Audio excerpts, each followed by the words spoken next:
दिनैनि बे गेवलां मेलखौ दैदेनलांनाय मानगोनां दैदेनगिरि बिथां आरो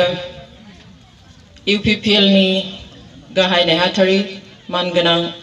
मावथि ब्रह्म बिथां दुलाराय बर' फरायसा आफादनि नेहाथारि मानगोनां फनिन बर' बिथां आरो लोगोसे BPCPI नि आफादगिरि रंजालु बसुमतारी बिथांजों लोगोसे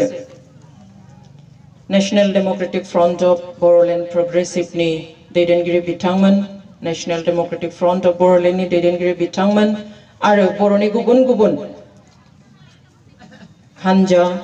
गुबुन गुबुन गौथुमफोरनिफ्राय नुजाथिफैनो हानाय मानगोनां दैदेनगिरि नोंथांमोन आरो बेवहाय जिरायनानै थानाय बे ओनसोलनि बे हालामनि सिबिजाथाव खुलुमजाथाव मानगोनां नोंथांमोन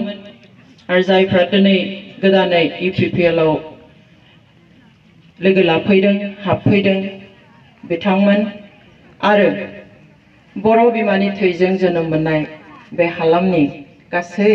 सिबिजाथाव खुलुमजाथाव आइ आफा बिदा बिब'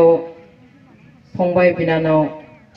आंनि अनजाग्रा गासै रायजो राजा नोंथांमोन गिबियावनो नोंथांमोननिसिम आं रंजालि बैसागो बर'नि गोदान बोसोरनि मुङै खुलुमनाय आरो सिबिनाय बावहरबाय। माबादि दं रायजोफोर? मोजां गासैबो मोजाङैनो दं ना? मोजां साबायखर थाबाय। आं आंनि जिउआव गिबि खेबनि थाखाय मोनसे राजखान्थि हानजा आरो सासे केन्डिडेट एबा बिजाथिनि जानानै आं व्यक्तिगतभावे आरो बर' वुमेन जस्टिस फरामनिफ्राय गिबि खेबनि थाखाय बेबादि बिसायख'थियाव